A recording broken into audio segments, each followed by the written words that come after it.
possa reconhecer Deus e ser grato nas pequenas coisas, nos pequenos detalhes, e pela oportunidade de estarmos aqui, de estarmos abençoados. Às vezes a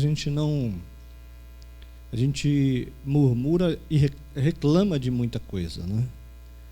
E olhamos sempre para o que não temos, para o que nos falta, e deixamos de agradecer o que temos.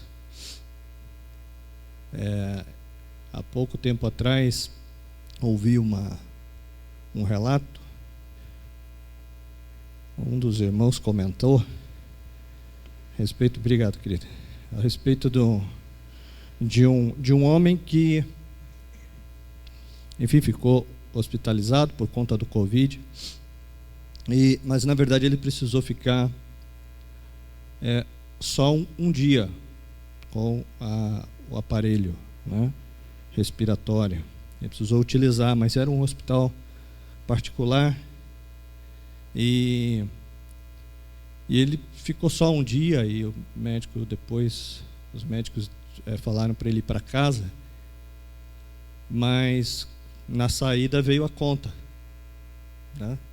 Eu não sei, alguém me comentou isso aqui, não sei se foi o irmão Carlos, não sei se foi quem que foi, eu vi um comentário, alguém relatando isso, e veio um absurdo de conta de um dia só que ele precisou usar o aparelho para poder respirar, porque ele não conseguia respirar, e era um absurdo a conta.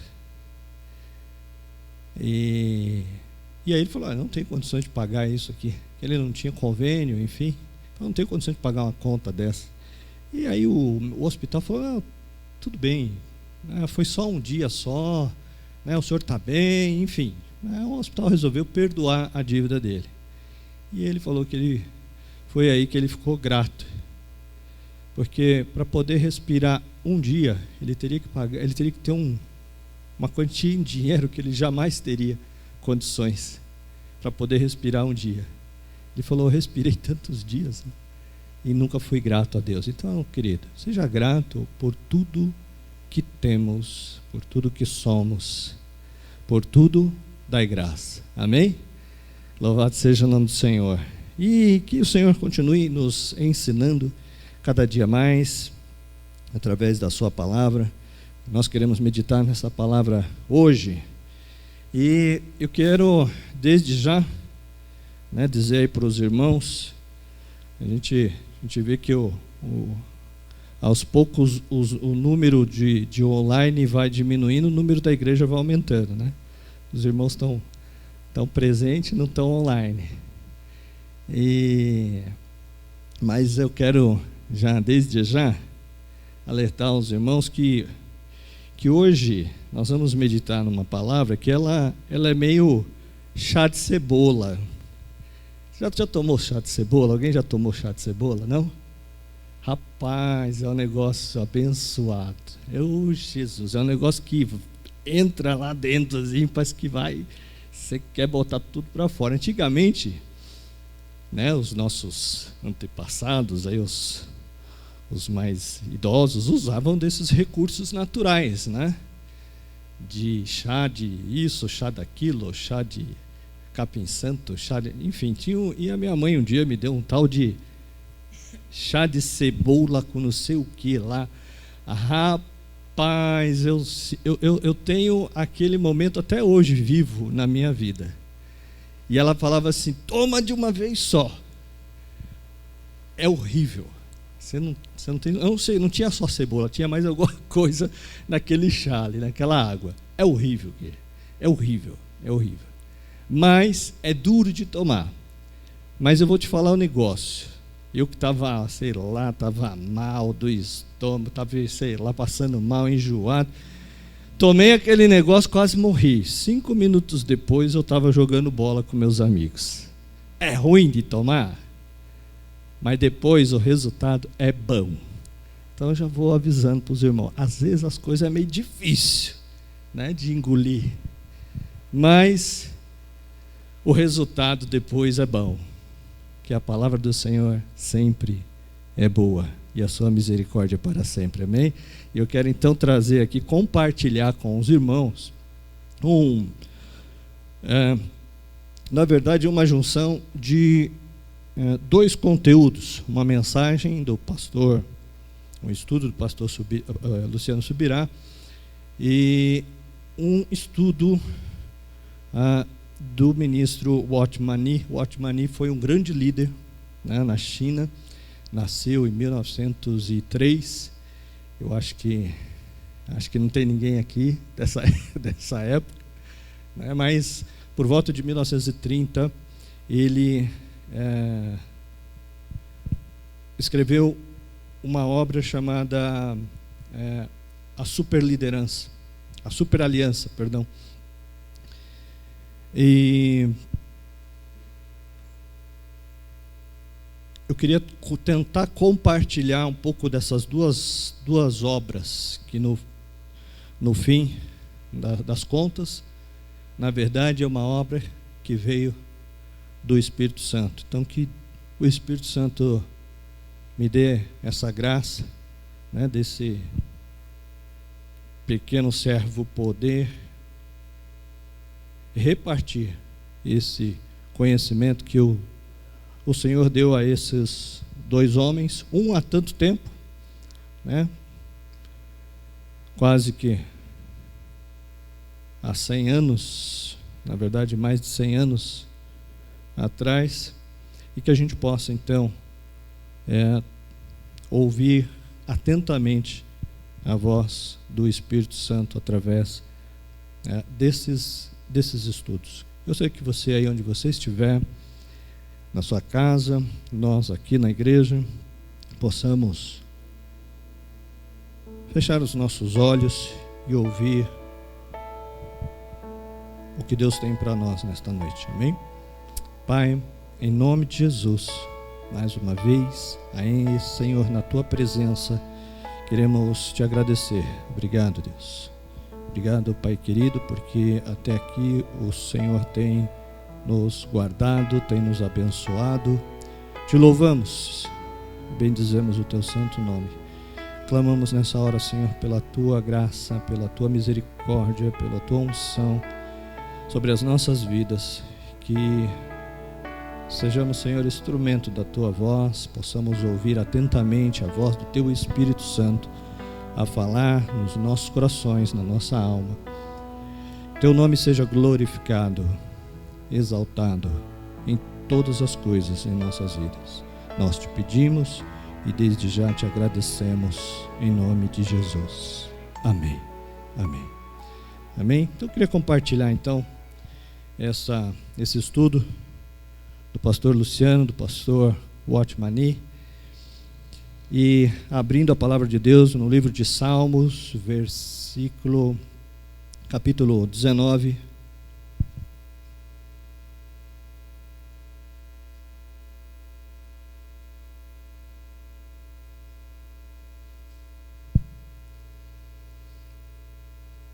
Bem, esperar os irmãos que estão aqui presentes.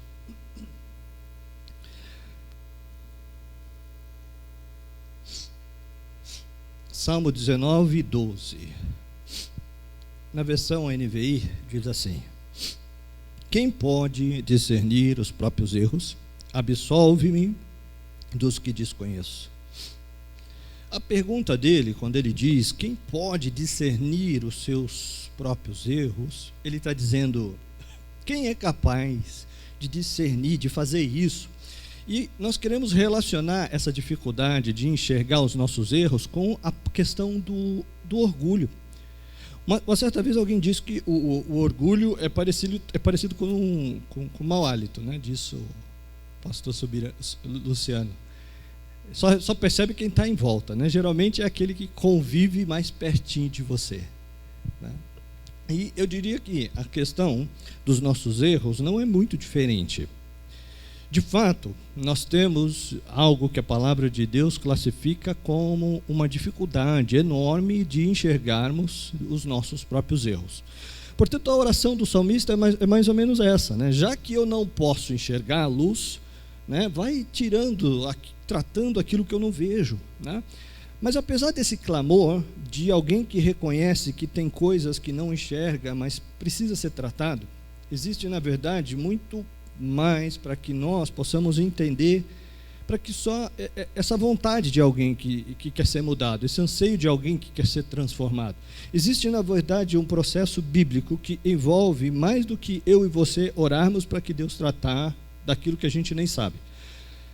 Existe, na verdade, um caminho onde a descoberta desses erros, que normalmente nós não enxergamos, ela é necessária para que o tratamento de Deus também tenha lugar nas nossas vidas. Porque o nosso problema não é enxergar falhas ou erros, é enxergar os nossos. Porque as dos outros, de acordo com o ensino de Jesus, nós somos muito bons para ver e para enxergar. Vamos olhar que Jesus diz lá em Mateus capítulo 7, embora o texto já é bem conhecido, né, de todos nós, eu gostaria que você pudesse acompanhar Mateus capítulo 7, de 3 a 5. Jesus aproveita o Sermão do Monte para ensinar a respeito disso.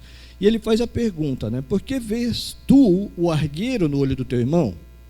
Em algumas versões, né, a trava no olho do teu irmão, né, o cisco no olho do teu irmão. Por que vês tu o argueiro no olho do teu irmão, porém não reparas na trave que está no teu próprio?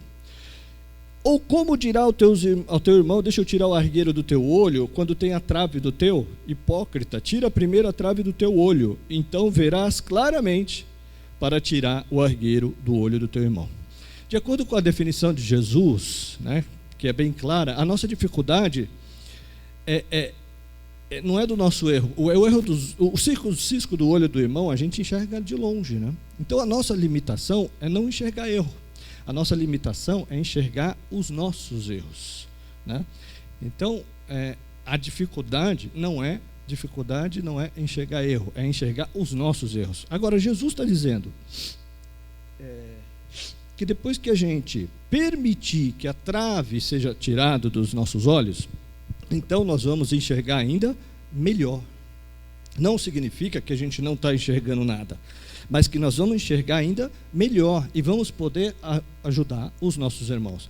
Portanto, Jesus está dizendo que a tentativa de ajudar não deveria acontecer antes da gente se permitir ser ajudado primeiro.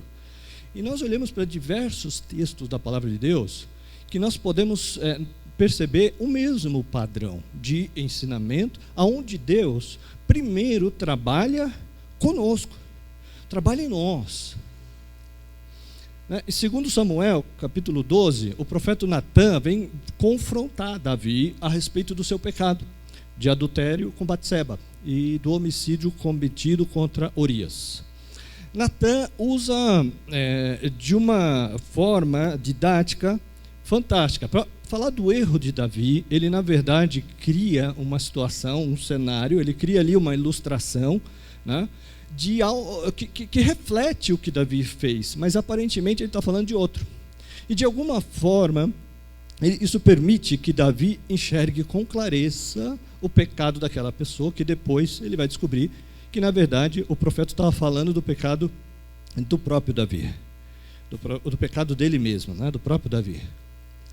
Nós percebemos que quando Natã chega e começa a contar uma história e vai apresentando de forma detalhada tudo aquilo que Davi fez, né, com uma outra roupagem, Davi fica revoltado e diz: o homem desse merece morrer, eu como rei eu sentencio a ele a morte. E aí Natã olha para Davi e diz: pois é, mas o homem, no caso aí, é você mesmo. Nós percebemos ao longo das Escrituras que esse tipo de advertência vai se repetindo. Olha o que diz Romanos capítulo 2, versículo 1 a 3. O texto sagrado diz: portanto, é indesculpável o homem quando julgas quem quer que seja, porque no que julgas a outro, a ti mesmo te condenas, porque praticas as próprias coisas que condena. Bem sabemos que o juízo de Deus é segundo a verdade contra os que praticam tais coisas. Tu, ó homem, que condena os que praticam tais coisas, faz as mesmas, pensas que te livrarás do juízo de Deus? Agora, normalmente, a ideia que nós temos é que quem condena o outro fazendo a mesma coisa é porque ele é falso, ele é hipócrita. Quando, na verdade, embora haja um reflexo de hipocrisia, né, o próprio Jesus classificou dessa forma, na maioria das vezes, né, normalmente as pessoas não estão plenamente conscientes da semelhança do pecado, do erro que ele condena no outro, em relação àquilo que ela mesma faz e pratica na sua própria vida, né? Então, a experiência, na nossa experiência de vida, quantas vezes nós já vimos, presenciamos pessoas apontarem o dedo para o erro dos outros, e você sabe que ela pratica a mesma coisa, o mesmo erro, porque ela nunca enxerga o seu próprio da mesma clareza, da mesma forma como ela enxerga do outro. Então, a maioria não faz isso de forma intencional. Jesus, do capítulo 18, no Evangelho de Mateus, conta uma parábola, normalmente, né, conhecida aí como a parábola do credor incompassivo. O camarada lá tinha uma dívida que não podia ser paga, foi perdoada pelo seu senhor. Mas daqui a pouco ele encontra o seu conservo que lhe deve bem menos. Mas ele decide não perdoar o seu conservo. É claro que Jesus está estabelecendo um paralelo do perdão que todos nós recebemos de Deus, e quão contraditório é que nós que fomos perdoados de uma dívida impagável, querer exigir que as pessoas que nos devem bem menos do que a dívida que nos foi perdoada seja paga.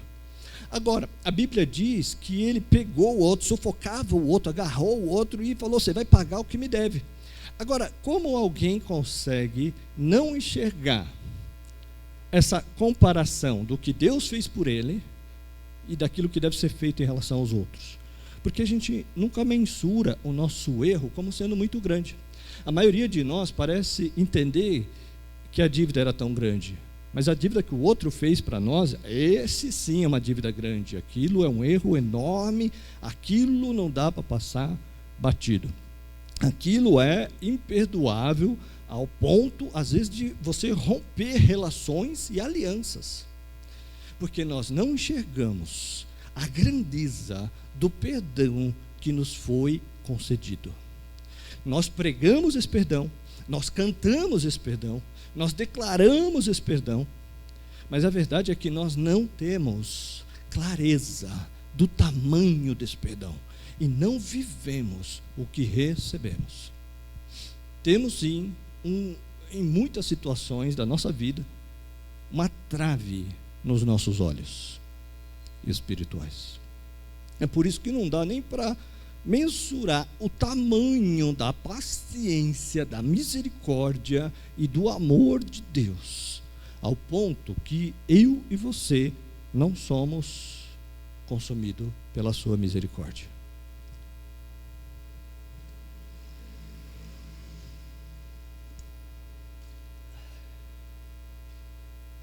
Bem, baixa só um pouquinho o meu retorno aqui, tá alto. O auxiliar 1.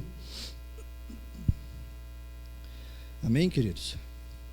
A palavra de Deus diz em 1 João capítulo 1, versículo 8, que aquele que diz que não peca, já está pecando. A Bíblia diz, mente. Agora, como que alguém consegue, né, de tentar dizer que não peca? Nós sabemos que não é porque não peca, tanto que é chamado de mentiroso, mas é porque normalmente ele não tem a capacidade de enxergar aquilo que ele faz. Então, o nosso primeiro ponto, o problema não é enxergar falhas, o problema é enxergar as nossas falhas.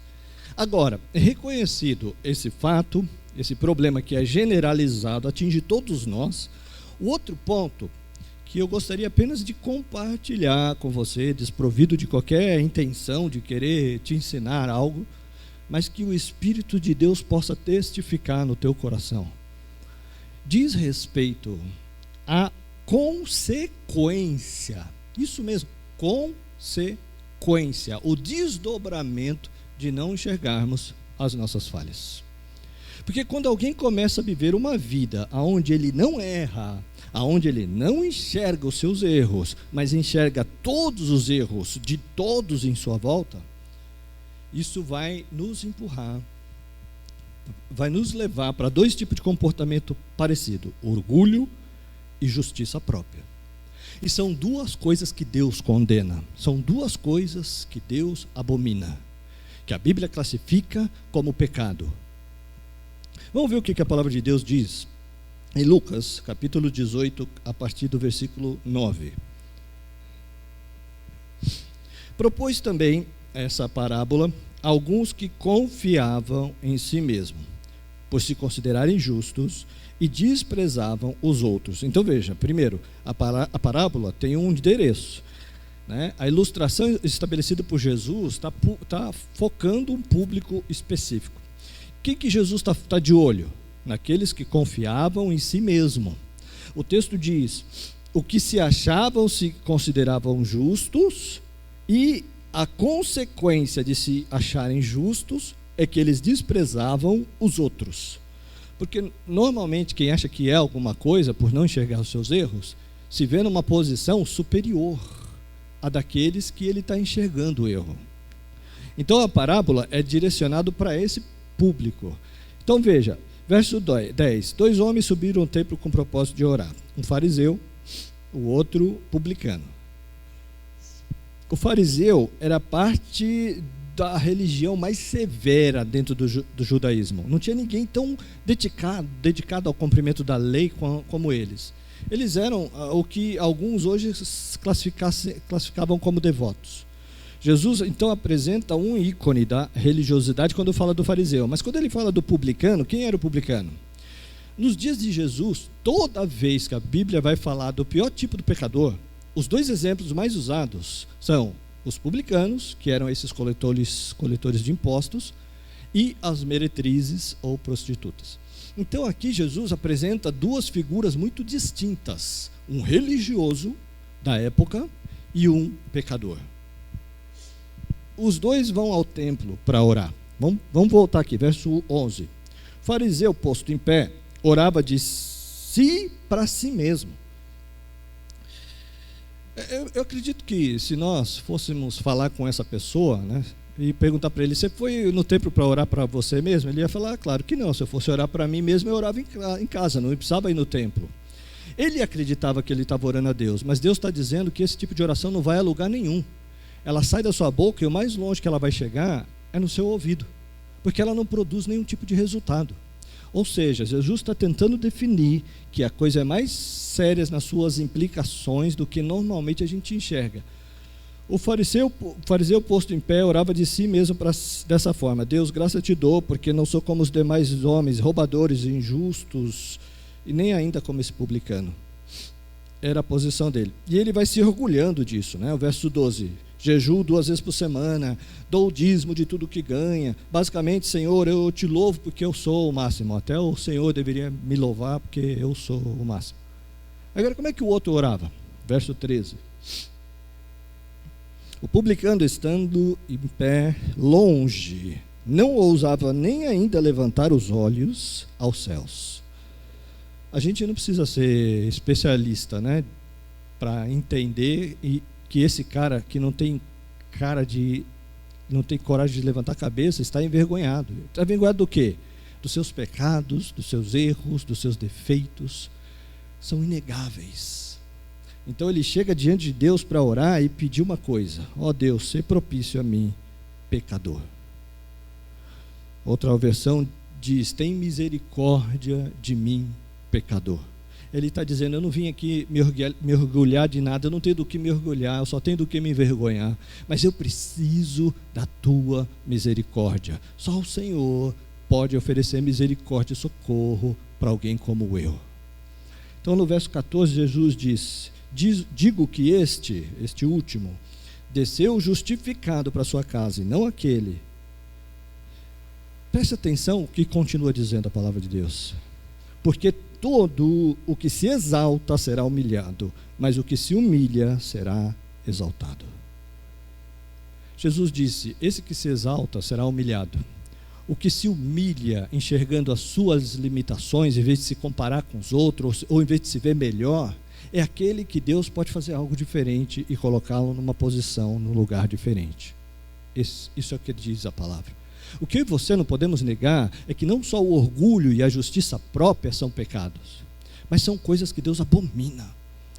Isaías 64:6, Deus diz: as vossas justiças são para mim como trapo de imundícia. Dizem os estudiosos que um dos significados da frase trapo de imundícia seria as bandagens que os leprosos usavam em cima das suas feridas. E toda vez que trocava o curativo, aquilo não prestava mais para nada, não podia sequer tentar lavar, reaproveitar, porque aquilo se transmitia, aquilo tinha que ser queimado, não tinha utilidade nenhuma. Pedaço de carne que saía junto. Pensa numa coisa mais nojenta que você pode pensar. Deus diz: quando eu olho para você, aquilo que você acha que é justiça própria, é assim que eu vejo. Nenhum de nós vai entrar no lugar de poder se gloriar de justiça própria. A única justiça que nos permite estar diante de Deus é aquela que nos é imputada em Cristo Jesus, aquela que nos foi concedida pelo sangue do Calvário, pela obra de Cristo na cruz, pela minha e pela sua vida.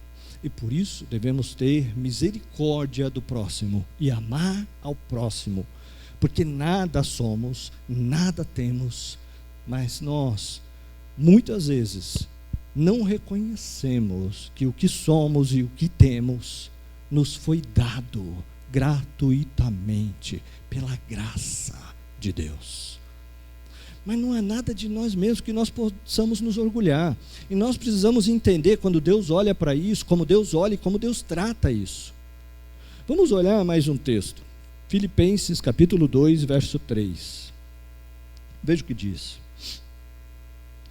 A orientação bíblica é: nada façais por partidarismo ou vanglória, mas por humildade, considerando cada um os outros superiores a si mesmo. Anota aí, querido, para nós não esquecermos. Humildade. Considerando cada um os outros superiores a si mesmo. A definição bíblica de humildade é que ela me coloca num lugar onde eu olho para os outros e vejo como superiores, não como inferiores. O vejo como melhores, não como piores. Né? No bom sentido, não no sentido de você se desprezar, mas no sentido de você valorizar e respeitar o próximo. Amar o próximo.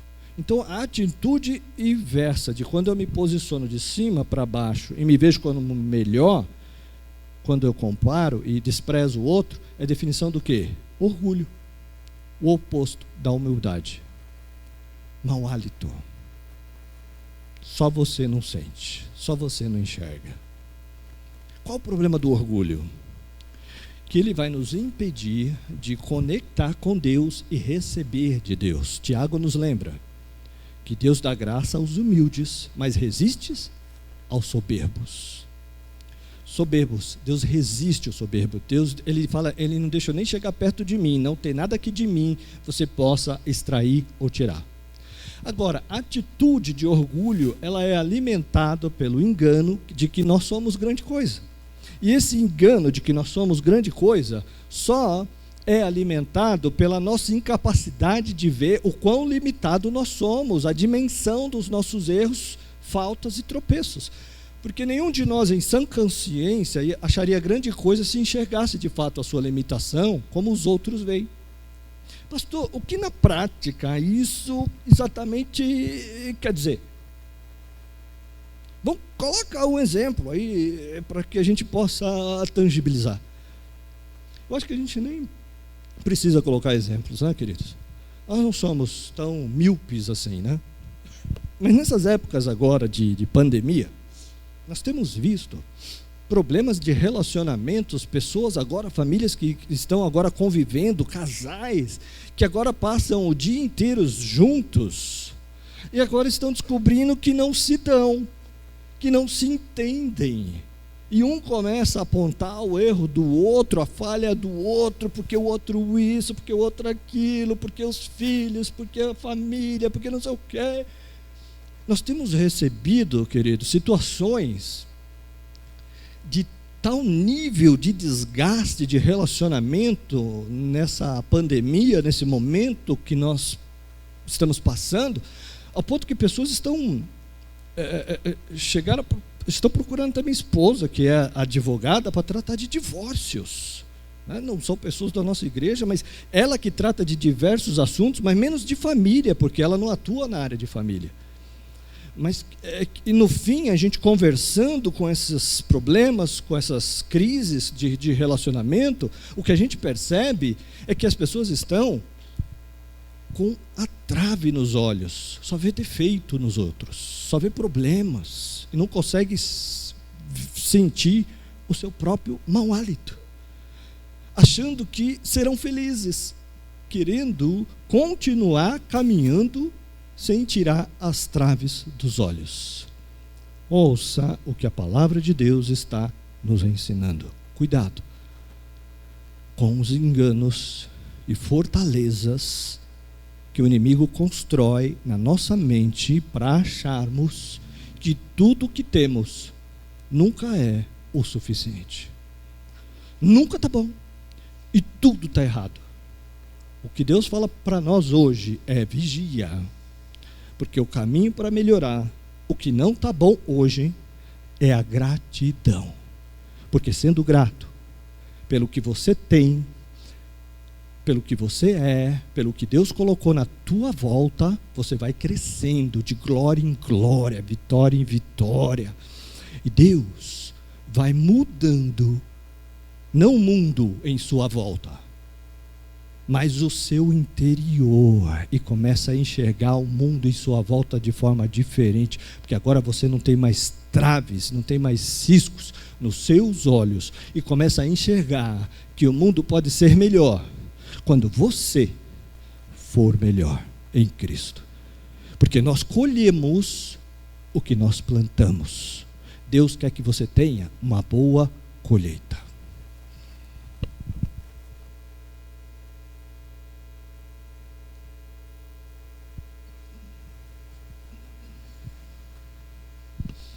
Mas a verdade é que a maioria de nós não acorda um dia e planeja, né? Como é que eu posso ser hipócrita? Como é que eu posso fingir? Como é que eu posso ser falso? Como é que eu posso...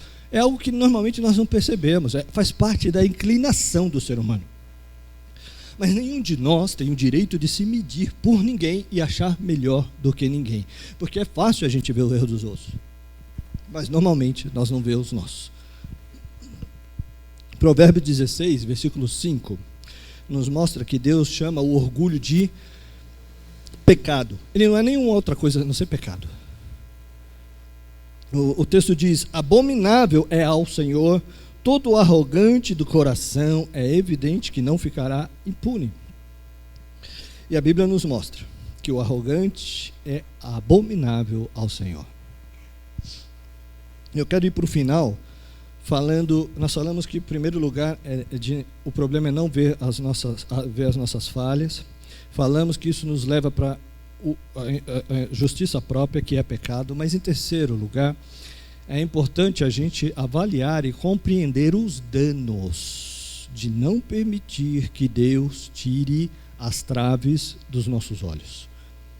Porque, na verdade, esse tipo de atitude nos gera um outro tipo de problema. Para que eu e você possamos ser trabalhados pelo Senhor, aperfeiçoados, mudados, moldados por Ele, a gente vai ter que reconhecer os nossos erros. O Evangelho de Jesus era: arrependei-vos. E, segundo lugar, crer no Evangelho. Então, antes de ter fé, nós começamos do arrependimento. O que é arrependimento? É o reconhecimento do meu pecado. É o reconhecimento da minha limitação. Tudo começa daí, para que Ele possa fazer alguma coisa. Marcos 2,17, Jesus diz: os sãos não precisam de médicos. A Bíblia diz: não há nenhum justo só sequer. Não sem a justiça de Cristo, e não sem a intervenção do médico. Nenhum de nós estamos nessa posição de poder se achar são. Mas porque muitas vezes deixamos de reconhecer a nossa doença, a miséria do pecado. Ele, que é o médico, olha e diz: eu não posso fazer nada por você. Porque Ele só pode trabalhar na minha, na sua vida, a partir do reconhecimento da nossa limitação, do arrependimento. E nada no reino de Deus se recebe sem fé, querido. Nós precisamos voltar a acreditar que Deus tem provisão de santificação, que Ele é a fonte de toda a transformação que nós precisamos, que Ele tem solução para cada área ainda problemática, enroscada, encrencada, difícil da nossa vida. Então, não discernir os próprios erros nos impede de ser tratados, nos impede de amadurecer, nos empurra, nos leva para um lugar de justiça própria, de medição com os outros, de orgulho, e isso só destrói a nossa vida, sem contar que estagna a sua transformação e os propósitos de Deus. Então, entendendo agora as consequências, que não é só orgulho e a justiça própria, mas a estagnação da transformação das nossas vidas e o cumprimento dos propósitos de Deus para as nossas vidas, a solução só pode vir a partir de uma coisa. A primeira delas, eu e você precisamos entender a importância de um relacionamento com a palavra de Deus. Relacionamento com a palavra de Deus. Tiago capítulo 1 nos fala que a palavra é como espelho. Quem é ouvinte, não é praticante, ele é alguém como está diante do espelho, mas depois sai e esquece quem ele era. Ele está dizendo que a palavra tem o poder de revelar quem realmente nós somos. Se por um lado ele revela a nossa verdadeira identidade em Cristo, e não tem nada que possa trazer tão profundo a sua alma, as suas emoções, a sua própria identidade, o entendimento da sua identidade, como mergulhar na palavra de Deus, na revelação da palavra de Deus, o crente que deixa para ouvir um pouco de Bíblia na pregação de domingo, não tem muito futuro espiritual. Ok, hoje aqui nós citamos Mateus 7, 2 Samuel 12, Romanos 2, Mateus 18, 1 João, Lucas 1, Isaías 64, Filipenses 2, Provérbios 16, Marcos 2, Tiago 1, e assim por diante. Citamos um monte de coisa, falamos de tudo isso hoje. Mas o que nós precisamos, de verdade, para sermos libertos da nossa cegueira, de quem nós realmente somos, e as travas das nossas vistas serem retiradas, nós precisamos de intimidade, relacionamento com a palavra de Deus todos os dias. Porque quando você está meditando, quando você está lendo a palavra de Deus, o Espírito Santo está trabalhando, está ministrando, está te libertando, está te curando, está te limpando, está te fazendo crescer. Eu me recordo dos meus primeiros 20 anos de conversão, como eu lia a palavra de Deus todo dia, como eu meditava, como eu estudava, como eu fazia cursos, e nós vamos, querido, perdendo isso no meio do caminho, pelos enganos e sofismas da vida. É no relacionamento com a palavra de Deus que você e eu seremos transformados, pouco a pouco, todos os dias. Esse é o caminho. Não é no culto de domingo que você vai mostrar o teu amor por Deus. Paulo, quando escreve aos Coríntios, falando da ceia, ele fala da importância do autoexame. Examine-se o homem a si mesmo. A gente tem que estar sempre se avaliando, querido. Salmo 139, 23 e 24 diz: sonda-me, ó Deus, e conhece o meu coração. Vê se há em mim algum caminho mau. E ele começa a falar de uma capacidade de deixar ser sondado por Deus. Se tem alguém que pode nos convencer do pecado, dos nossos erros, do juízo, é o Espírito Santo de Deus, através da comunhão e da intimidade com a palavra de Deus. Medite na palavra de Deus todos os dias, porque para ser transformado, esse é o caminho. Ele é o verbo, ele se fez vivo, ele é o caminho. É a palavra que entra em você e transforma você. Não adianta buscar conselhos só em sabedoria humanas. O Espírito Santo de Deus que habita em você te conhece. Ele está à porta e bate. Hoje, mais uma vez, ele está batendo.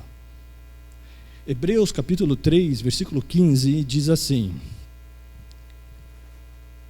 e quando se diz, hoje se ouvides a sua voz, não endureçais o vosso coração.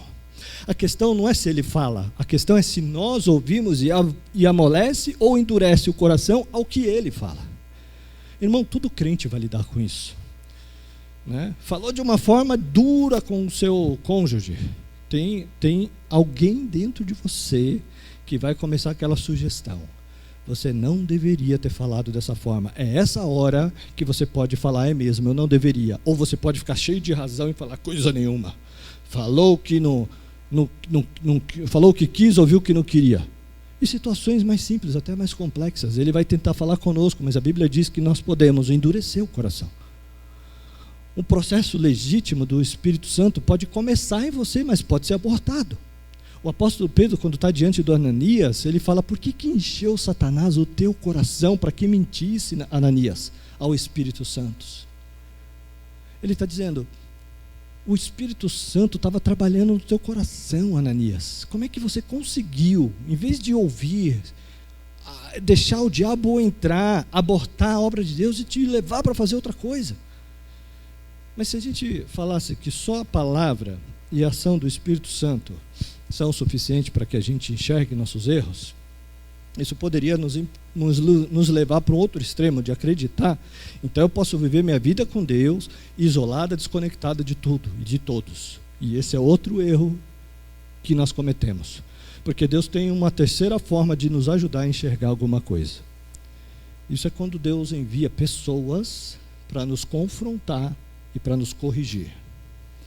E nenhum de nós deveríamos se colocar no lugar onde ninguém possa falar nas nossas vidas, né? Tem um salmo que diz: fira-me o justo, isso será como benignidade, será como óleo sobre a minha cabeça.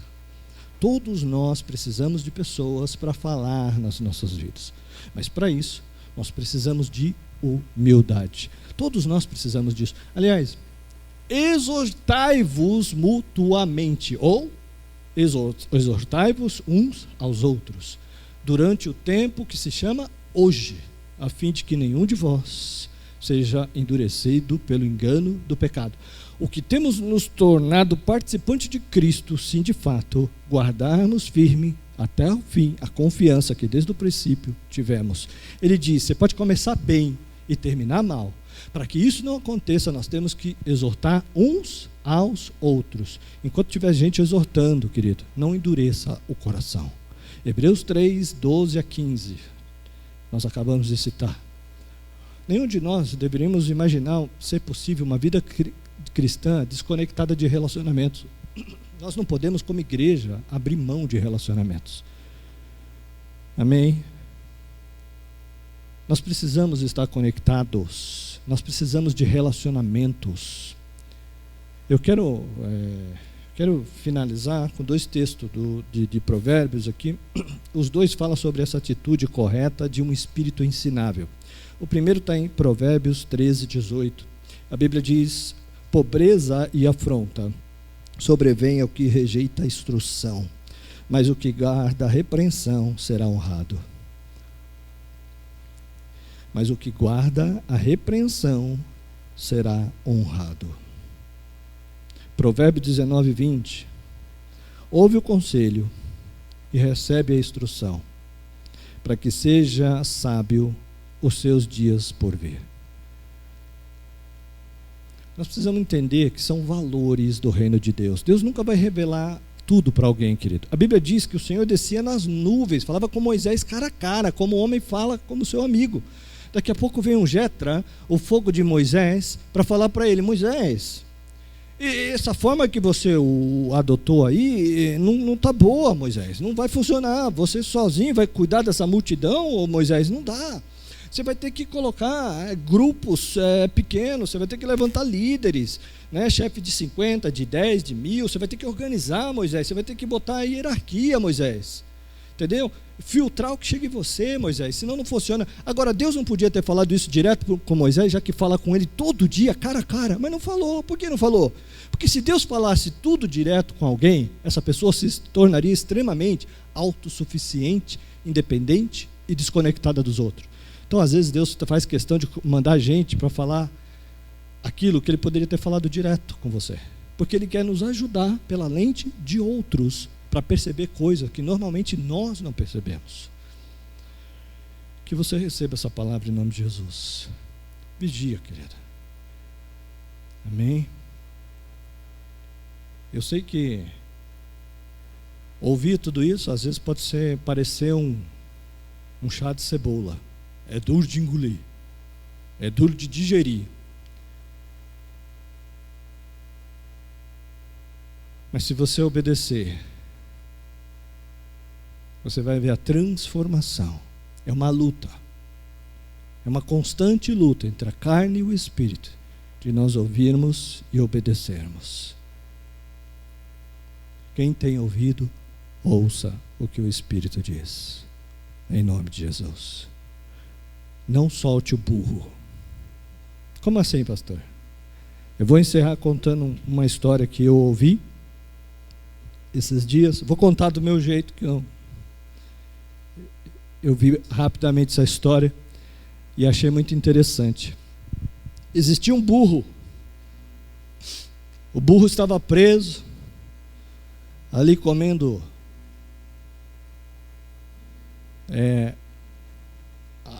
em volta ali onde ele estava preso.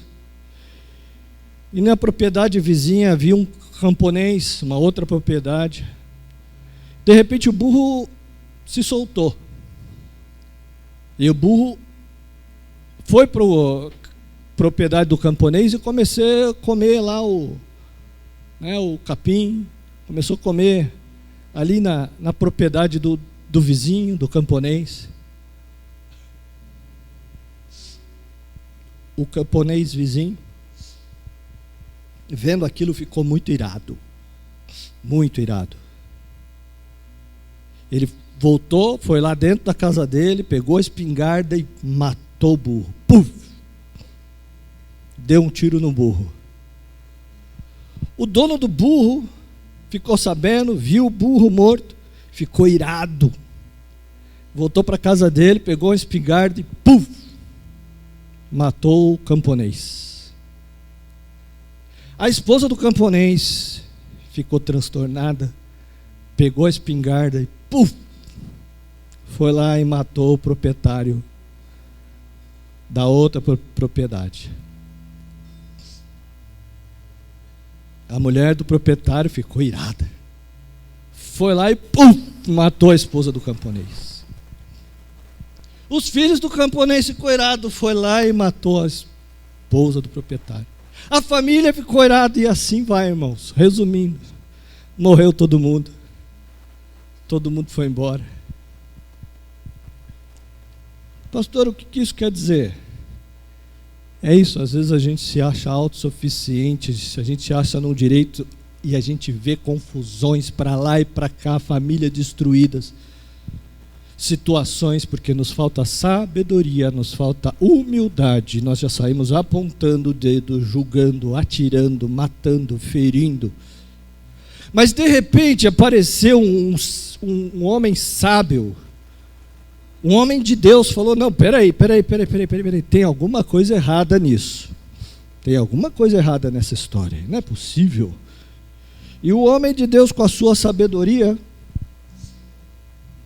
ele falou: não, espera um pouquinho. Satanás, você tem a ver com tudo isso aqui que aconteceu. Satanás falou: não tem nada a ver. Tem nada a ver com isso. Falou: não, Satanás, você não me engana. Você tem alguma coisa a ver. E o Satanás falou para ele: eu não tenho nada a ver. Eu só soltei o burro. Quem tem ouvido, ouça. Deus te abençoe, em nome de Jesus.